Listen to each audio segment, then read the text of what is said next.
Guys, hello. Welcome to episode 9.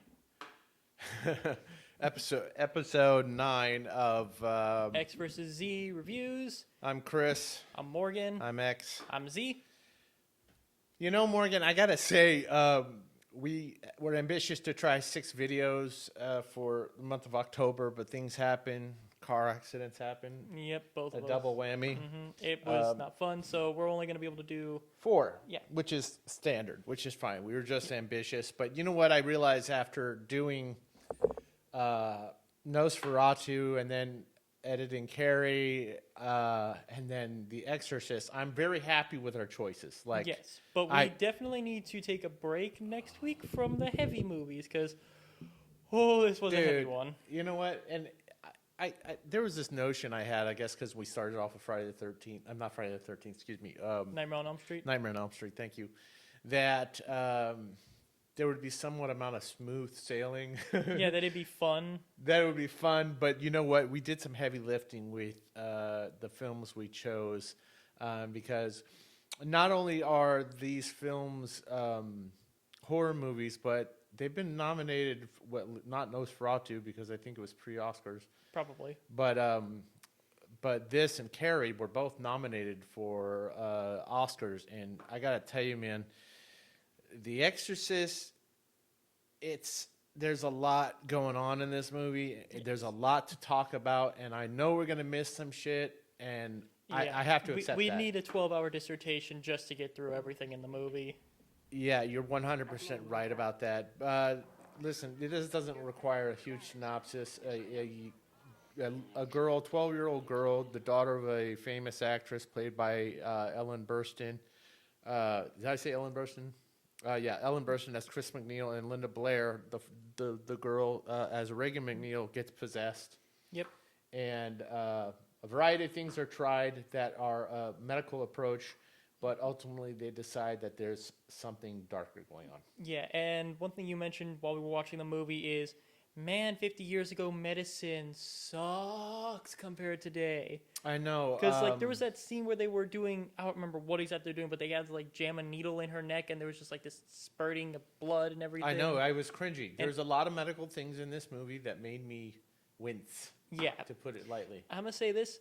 For me, that was most of the movie. The movie, to me, it was called the scariest movie of all time. I wasn't scared during this movie. I was unnerved. I was uncomfortable. I was like, I don't like that, I don't like that, I don't like that, but I wasn't scared per se. It definitely had a really good, creepy, eerie, atmosphere. Disturbing. Definitely. Yeah, disturbing is a better word for it. I wouldn't say scary. I can imagine that the audiences at the time were... I'm looking at it from today's perspective. But back then, you can absolutely see that everyone was probably just mind-melted in terror. They were, and some people fainted and, got sick, and a variety of reasons, some of which I found out were the very medical things that they were talking about. I think that hits home more than the paranormal quality of this movie. But the thing that is unnerving, you said unnerving, and I said disturbing, maybe not scary. I think it's scary, but the thing that for me is disturbing and makes me uncomfortable is on a variety of levels. I mean, listen, this is legit a horror movie. Yes. I mean, we can't pretend it's anything other than that, but because it feels like a serious drama and like a quote-unquote film, the exercise of making this movie was a drama, essentially, a drama based around a horrific event, which it's supposed to be based on a true story written, and this was written based on the book by the author who also did the screenplay, William Peter Blatty, and it was supposed to be based on the events of a 14-year-old boy who was possessed in 1949 around Maryland. And then there's some accounts about the veracity of what actually happened during those events, but needless to say, it made for a great film. Absolutely fantastic film. I have no regrets about watching this movie, although one heck of a It's way a to slow start. burn, though. It's Yeah, a slow it's a burn heck in of a the way to beginning. start your day, though. I mean, because I woke up an hour before, came over, and it's like, okay, we're gonna watch The Exorcist. All right, let's watch The Exorcist. So wake me up in the morning. Yeah, I'm not eating anything green. it's not your typical Thursday morning. This movie was nominated for 10 Oscars, including Best Picture, Director, Actress, Best Supporting Actress, and Actor and Actress. The priest is played by Jason Miller, who is also an award-winning playwright. He plays Father Damien Karras, and it was directed by William Friedkin. Now, it won for Best Sound Design, which, I mean, yeah. you can feel it in this movie. God, people, just leave me Just alone. mute your computer. Hang on a second, sorry. They did some relative unknowns in this. Friedkin cast some relative unknowns at the time. Ellen Burstyn, who has turned out to be one of the finest actors of our time, who I saw in Requiem for a Dream. This is kind of a prized role by her in interviews, but it was rejected by quite a few stars that the studio wanted. They wanted nothing to do with this, and there was a major search to go on for the girl who plays Reagan. Let me ask you, when you see this, does it enter your mind what they had to put this girl through? Honestly, to if I do was this a 12-year-old and was told, "Here's what you need to do in the movie," are you kidding? I just get to spit at people and thrash around and punch people. Heck yes, I get to swear. I'm 12. Yeah, and I'm but allowed to swear. what if you're a parent? I mean, listen, man, this is a dark, evil Story. story. I don't, as a parent, believe I would ever invite that kind of evil into my child's life, even if they were an actor, and even if they were a good actor. Okay, so would you say that what's his name, Bill Nighy, he was inviting evil into his life when he decided to play Davy Jones? Okay, those are two. Are you saying that they were going to get traumatized by being your dogs from The Sandlot? Dude, you're talking apples and oranges, okay? We're not talking about kids horsing around playing in baseball and in a fun environment. We're talking about a child being forced to endure some traumatic requests from a director who had to elicit a certain performance to get a certain result. And listen, there's a lot of things that happened during the production of this movie. People died. Like a couple of the actors died during this movie. Oh wow! But not only that, let's just take a step back to talk about those things for a minute, okay? He went around and the freaking did for the sake of the people working on the set. He had them, Father bless the set, but the set burnt down. The McNeil house burnt down over the course of a weekend. The inside of the set had to be entirely rebuilt. The production took almost a year, which is unfathomable, even with all the special effects, which just has quite a few, and they're all practical, mind you. That was one thing I did want to touch on is the special effects just in general, the shaking of the bed, the floating, the vomit, as gross as that one is, all of it was super well done. Like I legitimately, if I didn't know this was a movie and I was told this is a documentary of things, I would have believed those things actually were happening I wouldn't have believed those things were actually happening in the real world, but I would have said that is really good special effects because it's amazing. It is amazing. I still am uncomfortable with I felt like this movie, it was a horror movie, but there were layers of horror for me specifically, and there was like seven layers of horror to me. And we talk about horror as like the main goal of a horror movie is to scare Yeah. people, right? And there's different types of horror movies, and we've done a few reviews of those. Like, you're not going to compare Carrie to Nightmare on Elm Street. Nightmare on Elm Street is a fun horror No, but movie. even Nosferatu, which is a spooky movie, is a different type of horror. Yeah. But this is, I've heard this referenced as elevated horror, as if it somehow, which kind of gives it a sense of elitism, because it distinguishes itself from the horror genre. But the thing about this that I would say, and that term didn't come around till way after this movie was released, but I want to talk about the different layers of horror. We could say, oh, it's a movie about possession, and there's been a bunch of knockoff possession movies that have come around since then. But listen, one, we're talking about watching a child suffer, and that is a level of horror that a lot of people will be able to identify with. Like me, I don't like watching kids get hurt or anything like that.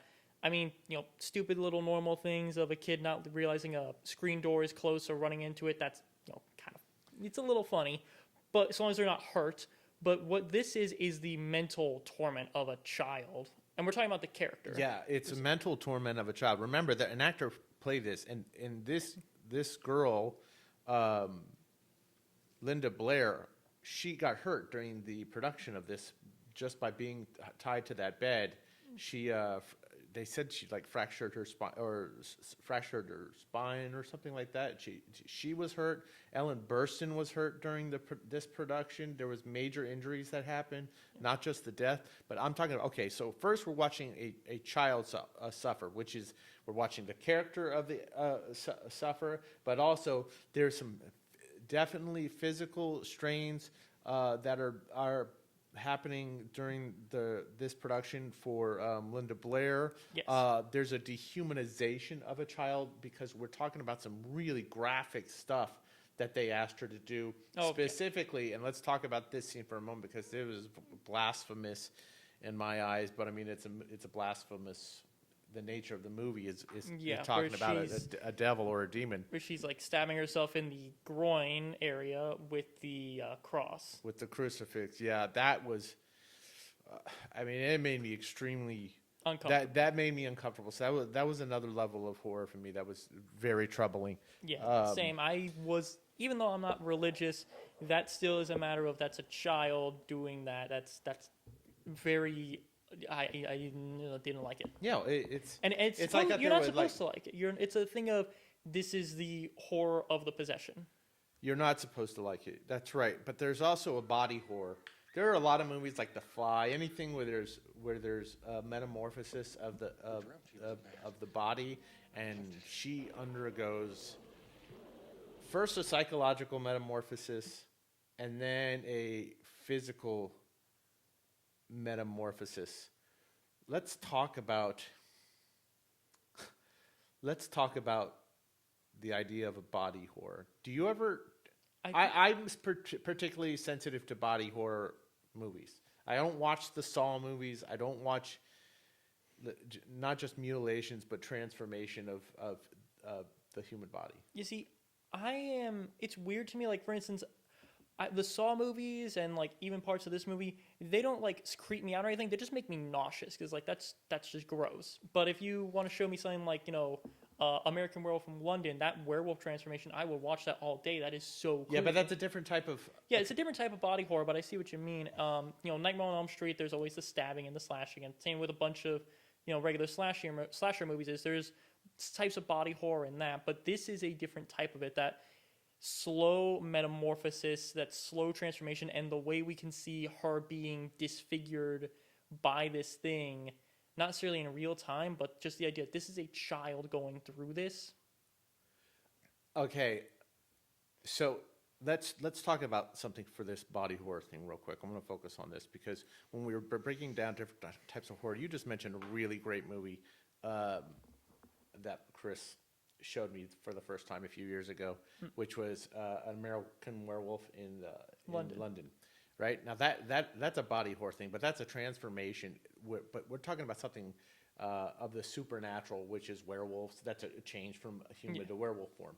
But do you think, one, that this might hit home in a different way? Do you believe that possessions can happen? No. Not in real life, no, they can't happen.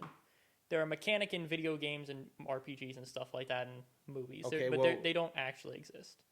Are you sure about that? The Catholic Church acknowledges and has a rite of doing an exorcist where they can't the manifestations of evil defy medical logic.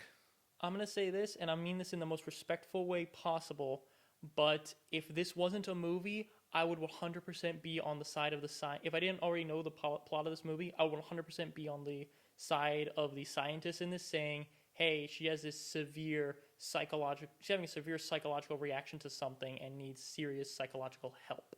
Okay. And yes, there is a way of saying that if someone truly believes the exorcism will work, that placebo effect will help. Much like how people who drink blended up crabgrass with water will say this is an amazing health thing. It really it's great for your body and everything because they believe it works. It does work. There's something to be said about the placebo. Okay, so are you saying that you don't? Let's just take a step back from it. Do you believe in ghosts? No, No, you don't. Do you believe in a spiritual world? not really. No. Do you believe? Do you believe in God? I'm very much a matter of. I say You're I'm like agnostic. agnostic. Yeah, agnostic is the best way of saying it, but mostly I just don't really care. Is the best way of saying it. It's not that I do or don't believe. It doesn't enter my mind. Why don't you care?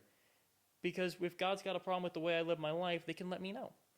And if they're not going to let me know, then I'm just going to assume I'm doing it A-okay. And it doesn't really enter, what would God think doesn't enter into my mind when I'm making a decision.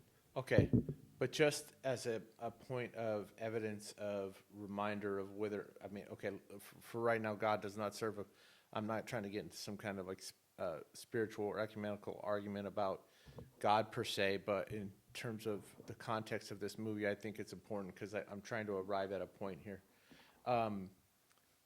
If you haven't encountered something, doesn't mean it doesn't exist, right? I'm not going. That is correct. If I haven't encountered something that there's no, Okay. that doesn't mean it does not Have exist. you ever witnessed a manifest evil? Have True you? evil, not bad, not somebody who would say, okay, I don't like Donald Trump because he's a bad guy, he does bad things, he does this or that. But I mean, I'm talking about true manifest evil in the face of it, where you witnessed something so horrific that it shook you to your core. Not yet in my life, and I hope never to see that. Okay. But there have been instances in human history that I would say are pure evil, like the Holocaust. Okay, that's a great point. Now, the Holocaust in of itself is not a supernatural event like the possession of a girl, but it is manifest evil, right? It is the evidence-based existence of evil, right? I would say so, yes. Okay, so if there's an evidence-based manifestation of evil in the killing of 6 million Jews and anyone else who wasn't, anyone else, homosexuals, gypsies, whatever, any race Cripples. any undesirable race, that whole time period in history is a manifestation of the existence of evil. I know this seems like I'm going on a tangent. I know you're getting to the point. Let's get to it. Okay, so if there's a manifestation of the existence of evil, then to follow a logic, there must be in a universe where everything has an equal and opposite. Yeah, physics, basic Isaac Newton's. Okay, but also on a metaphysical level, there should also be a manifestation of good. So what I'm trying to say is, in terms of The Exorcist, we did not witness the Holocaust, right? No. There's a lot of things you and I have not witnessed because our bubble and our sphere of experience is smaller than others. How could it be beyond the realm of possibility that something can actually manifest in a metaphysical way or in a demonic way like it did in this little girl? Well, because The Exorcist is a fictional movie based on a fictional book, based on what was considered to be a true story. the Catholic Church acknowledge possession. It also acknowledges a guy exorcism. coming back to life after 3 days, when I can probably explain that scientifically as a blood loss-induced coma. That there's no evidence that his body was still there. No, Morgan.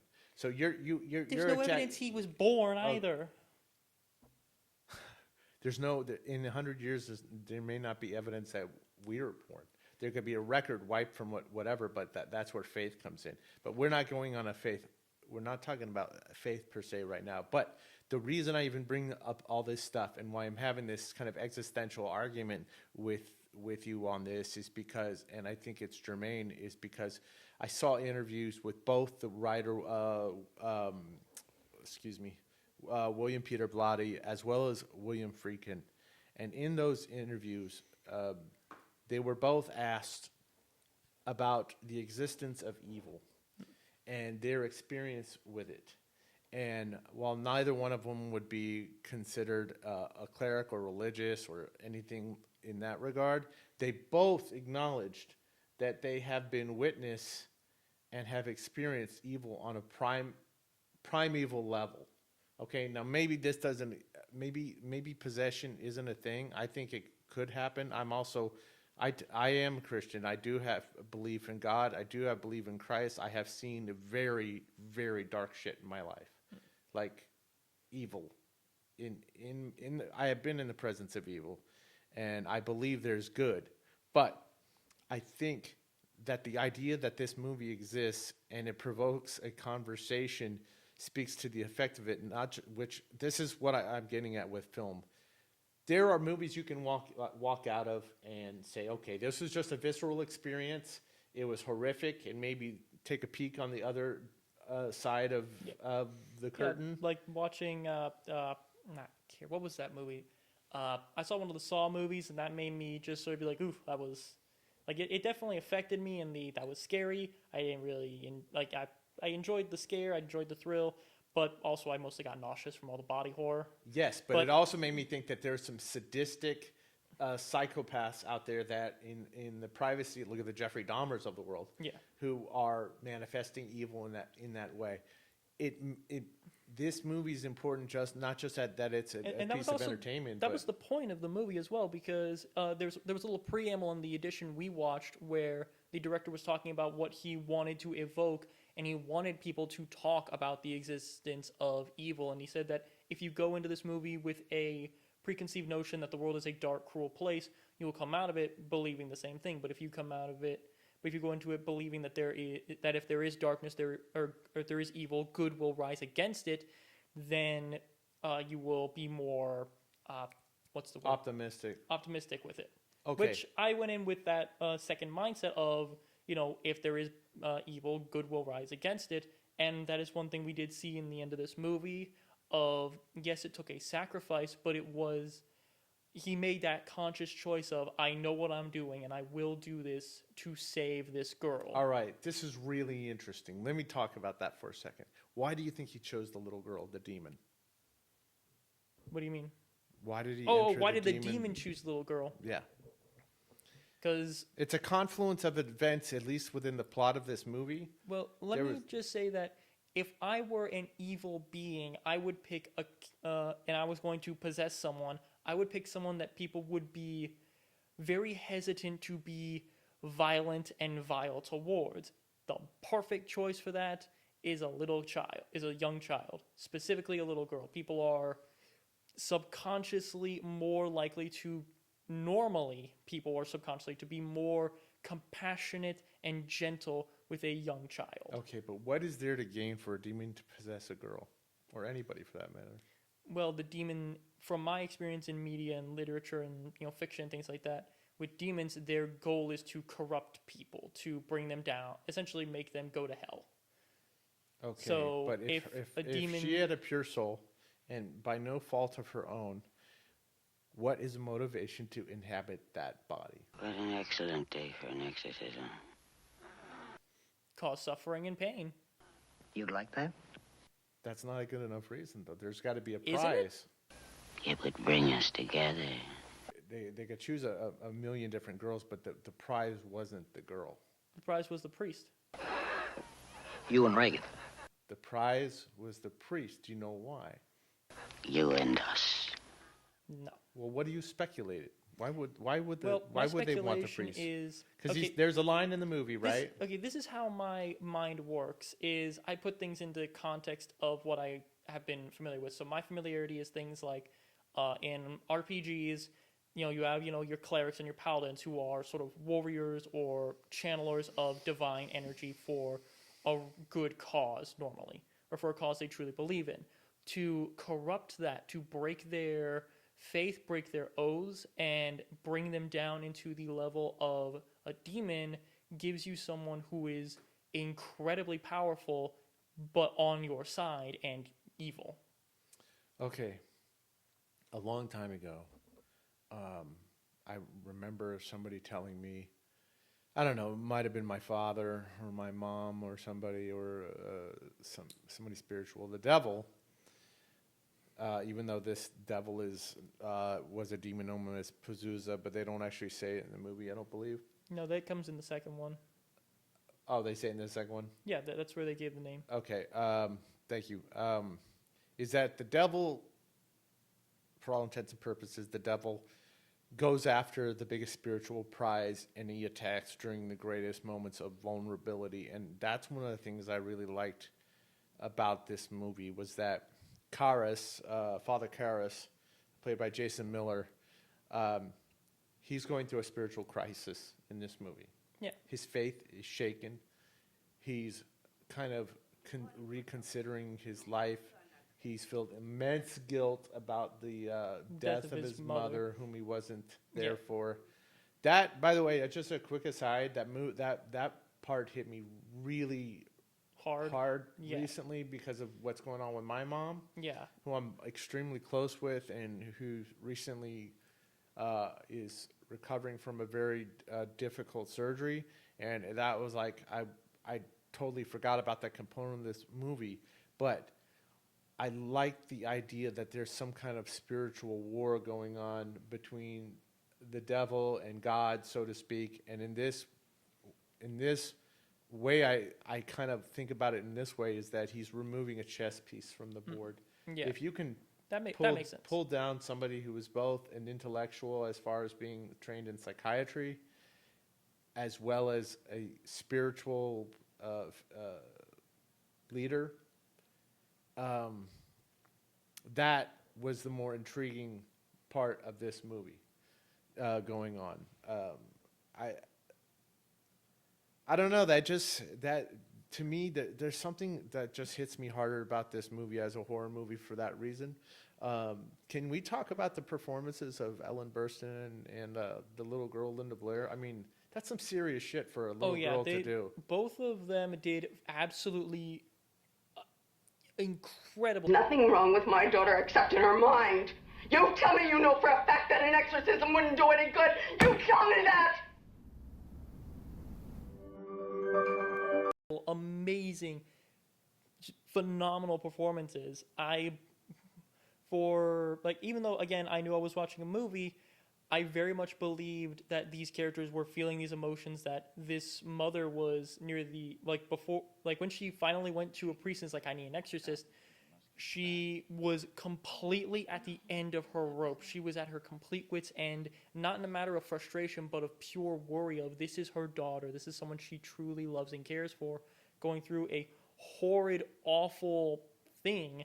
And Linda Blair did such an amazing job as Reagan that it was shocking.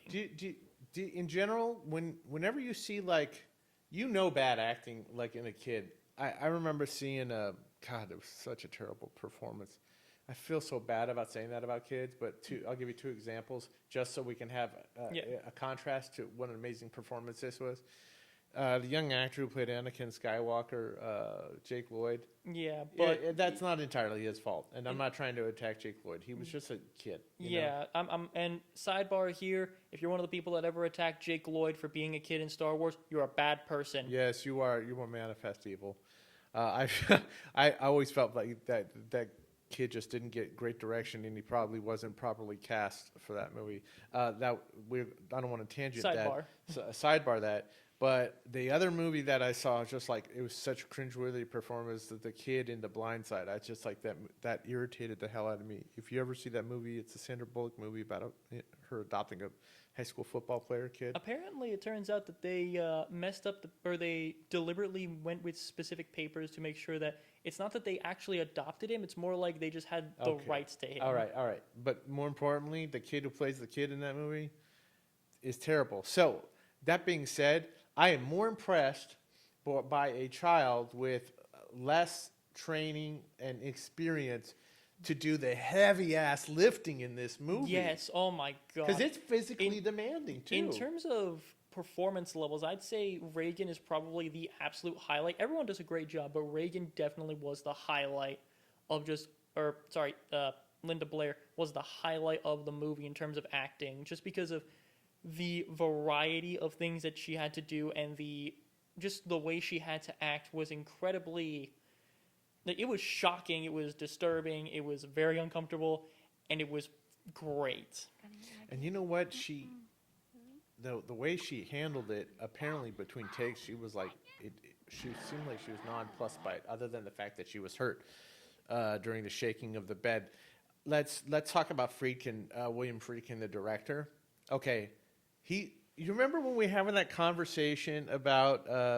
I don't remember if we did it during one of the videos or not, but we were talking about the abusiveness of what's his face? Stanley Kubrick. Stanley and Shelley Kubrick during Duvall. The Shining, which we didn't have time for The Shining. We really wanted to do The Shining, Yeah. We'll do but it we eventually. want to circle around back to that because I love that movie too. After we've cycled through some other better, Lighter movies. lighter movies, fun movies, something with we can actually crack some humor on. Yeah. But he did some real effed up stuff in this I to still get say, a performance. Like, even though he's dead, someone should dig him up and hit his corpse with a chair. oh, you're talking about Kubrick? Yeah, Kubrick. Okay, well, Friedkin's also responsible for some really outlandish behavior during this. Okay, so there's a lot of practical effects, and part of it's hand in hand towards some of the abuse. Okay, so you say they were seamless. Like, we didn't recognize any wires or anything with the levitation of the bed, which was one of the effects. The piece. Okay, so this is one of the little things he did. Jason Miller. Did I say his name right? Yeah, Jason Miller, Dr. Damien Karras. Like, that scene where he's like, she throws up on him. Friedkin tells him he's gonna, the vomit's gonna hit him in the chest, but he was lying. And it hit him He right in knew the it. face. It hit him right in the face. So that reaction was truly the look of disgust. And he did that.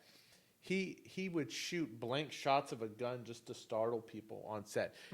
He would do a number of unethical things to keep the tension on the set ratcheted up so it was an unnerving condition. What do you think about all that?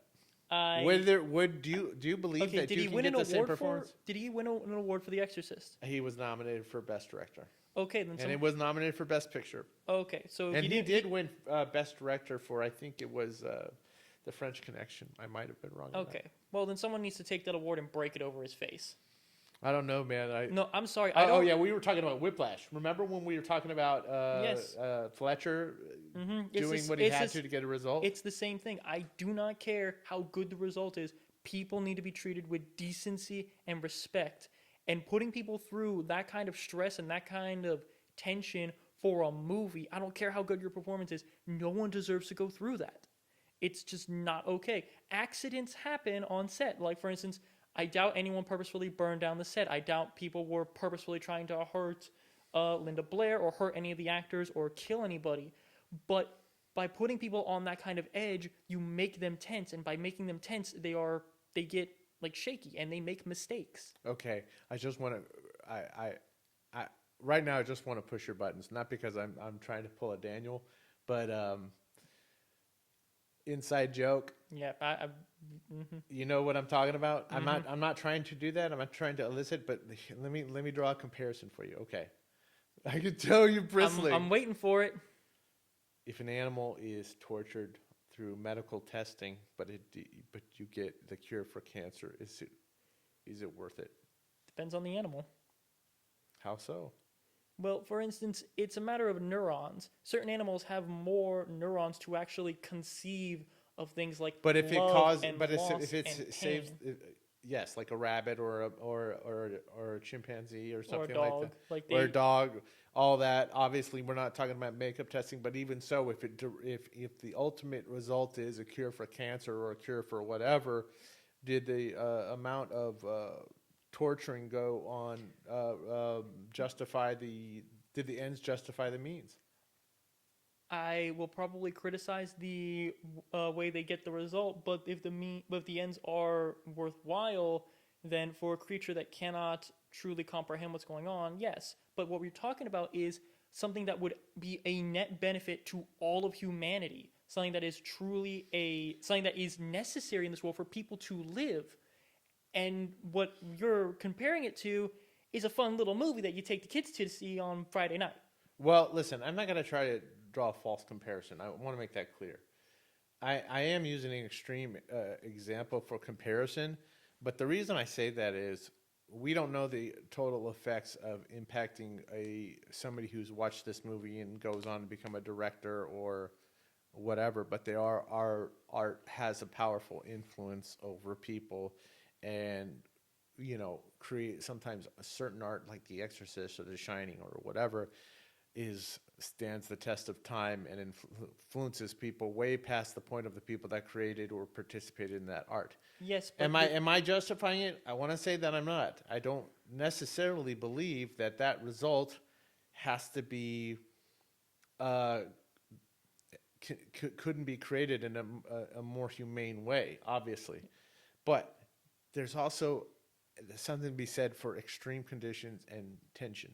Not abuse, but tension. One of the things they did to get the breath, they used 4 air conditioners in that room, and they said at one point it was like below zero, the temperatures in that room, just to get the desired effect. Now, this is not CGI or anything like that. I want to say, on one hand, at the risk of sounding like a monster, but, audience will think what they will of me. I have an incredible, I hate to say it, an admiration for that level of commitment. Maybe not is something I wouldn't emulate. If I was making a film, I definitely don't feel comfortable torturing people.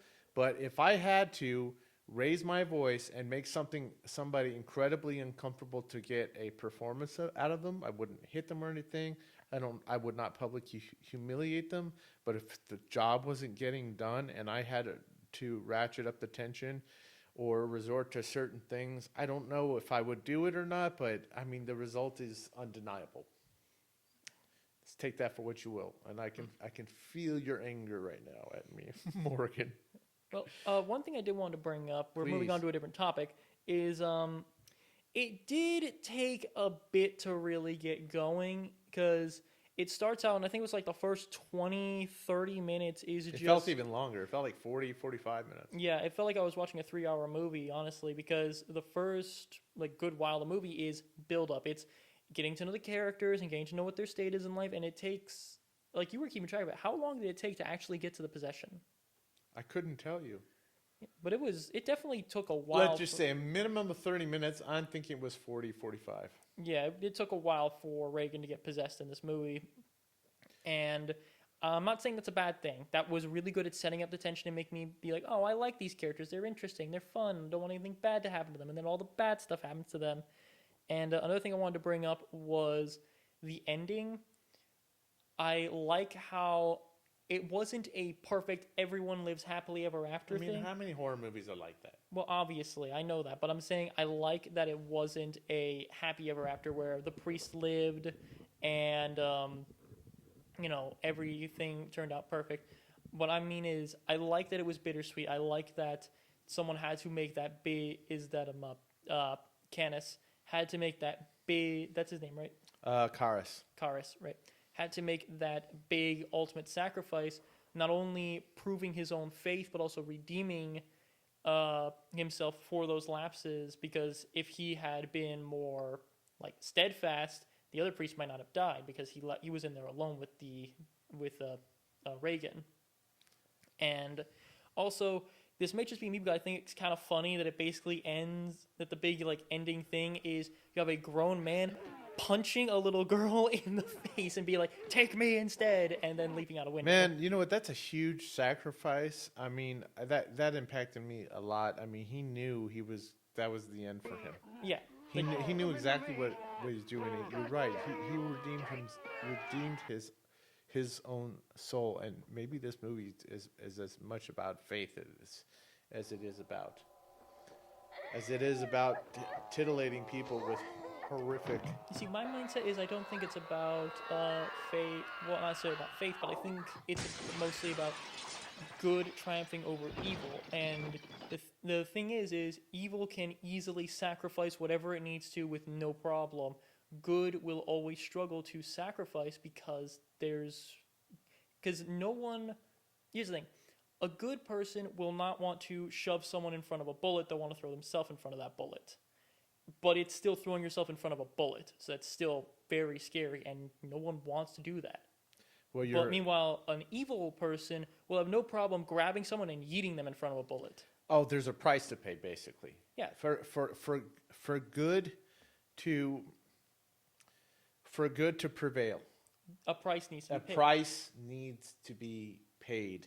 Maybe that's not the thing they meant for this movie. I think it is. Yeah. I like that message. I mean, he paid the ultimate price. Mm-hmm.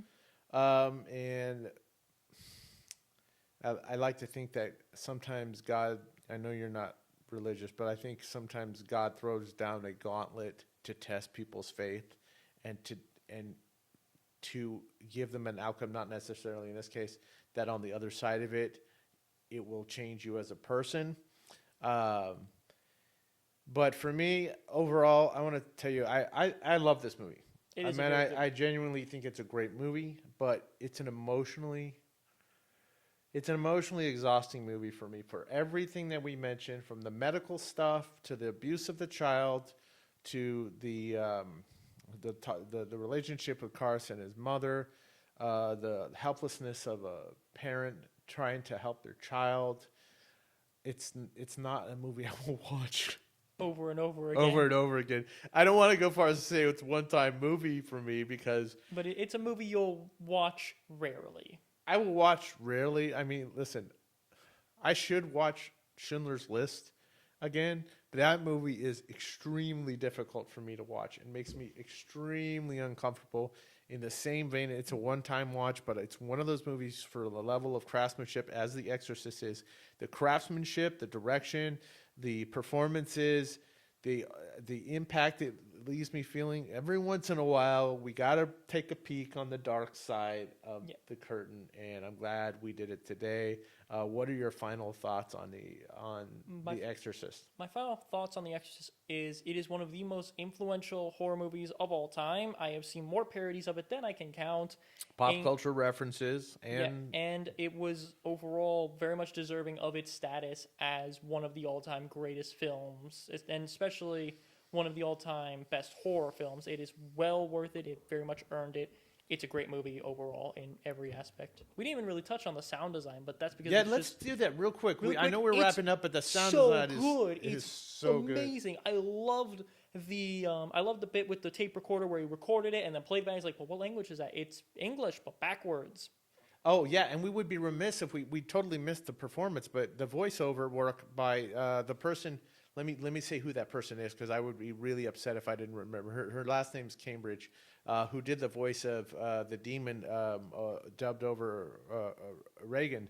Her name is Mercedes Cambridge as the voice of Pazuzu, and she had not drank alcohol for the longest time. She had been sober, but for this movie, she drank. She ate raw eggs, chain smoked cigarettes, and drank whiskey to get her voice to be like that. And you know what? I mean, that voice is the star of the show just as much as Linda Blair is. Oh, absolutely. So, without the voice, Linda Blair's performance would have been... If it was a different voice, it probably would have been done to this. I'm definitely going to put an insert for Mercedes Cambridge, Mick Cambridge, if I can find it. But listen, it was nominated for 10 Oscars for a reason. And I got to tell you, let's just do a wrap-up of Halloween movies that we've done, the 4 that we've done. We don't have to do all over them, but as they took shape, they were films, you know. Yes.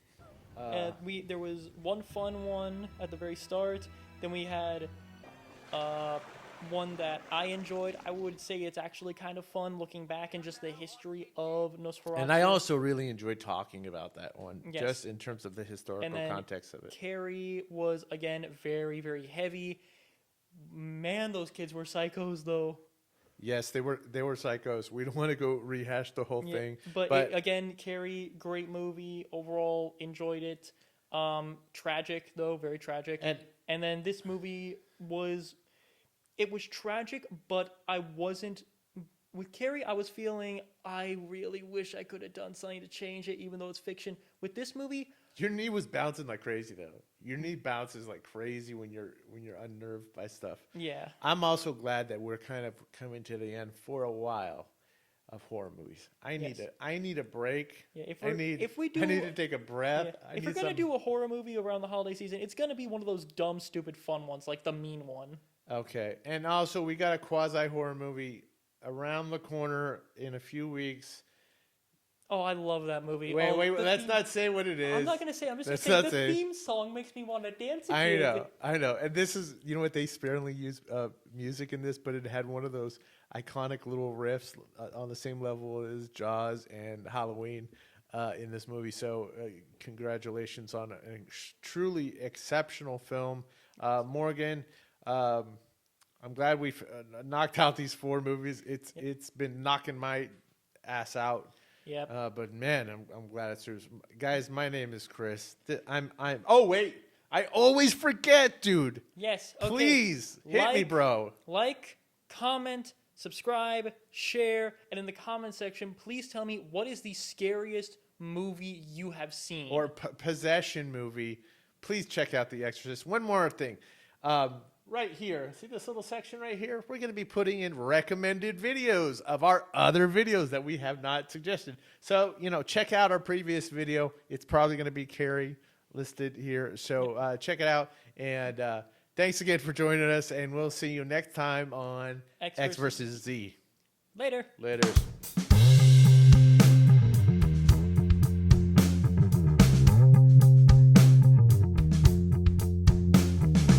Shut up, idiot! Butt sniffer, scab eater, moron, pus licker, fart smeller, Cocksucker.